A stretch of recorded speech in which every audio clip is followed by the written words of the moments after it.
विज्ञान क्या केवल प्रयोगशालाओं में खोजा जाता है, या फिर सदियों पहले किसी ध्यानस्थ ऋषि की समाधि में प्रकट हुआ था?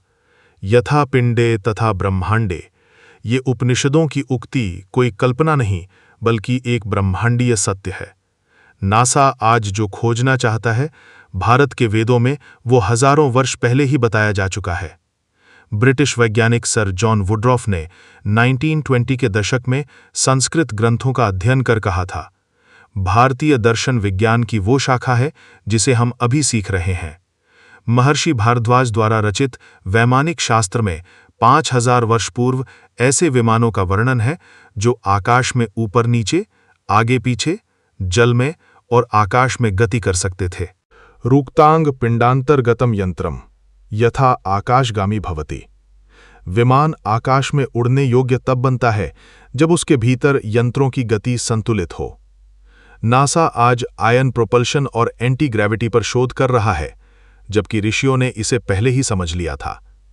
1895 में मुंबई के चौपाटी में शिवकर बापूजी तलपड़े ने वैदिक ग्रंथों के आधार पर एक मानव रहित विमान उड़ाया था, जिसका नाम था मरुत्सखा।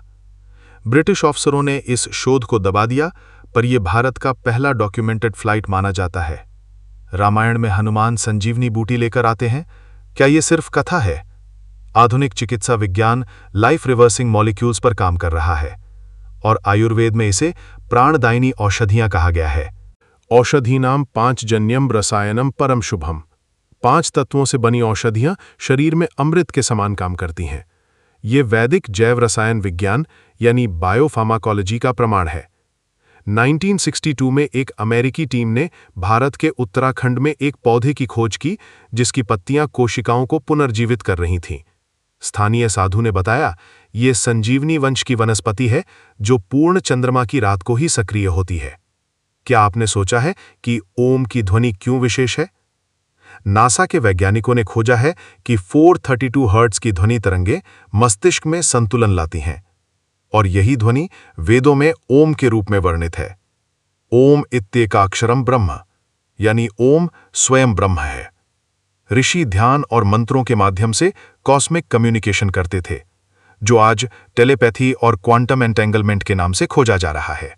इसरो के एक पूर्व वैज्ञानिक ने बताया कि उन्होंने भारत के कुछ मंदिरों में चैंटिंग फ्रीक्वेंसीज को स्कैन किया और पाया कि ओम की ध्वनि मानसिक शांति के साथ साथ डीएनए स्ट्रक्चर को भी स्थिर करती है। नासा की रिपोर्ट कहती है कि ब्रह्मांड का एक केंद्र है जहां से ऊर्जा विकीर्ण होती है। वेद कहते हैं, ऋतम सत्यम परम ब्रह्म, यानी सत्य और नियम ही ब्रह्मांड का आधार हैं। ऋग्वेद में तारों की गति, ग्रहों की चाल और ब्रह्मांड की उत्पत्ति का गूढ़ वर्णन है, जिसे आज का विज्ञान खंड खंड करके समझ रहा है। ऋषि अगस्त्य को खगोलीय विज्ञान का आद्याचार्य कहा जाता है। उन्होंने व्यूह विन्यास और दिशा गणना का वर्णन किया, जो आज के जीपीएस और सैटेलाइट मैपिंग की आधारशिला है। ये ज्ञान केवल भारत का नहीं, संपूर्ण मानवता का है। यदि हम इसे पुनः जागृत करें तो विज्ञान और अध्यात्म एक हो सकते हैं। सत्यमेव जयते नानृतम। सत्य ही विजय प्राप्त करता है, असत्य नहीं। डॉक्टर कलाम ने कहा था, यदि भारत को फिर से महान बनाना है तो हमें अपने ऋषियों की वैज्ञानिक सोच को आधुनिक प्रयोगशालाओं से जोड़ना होगा।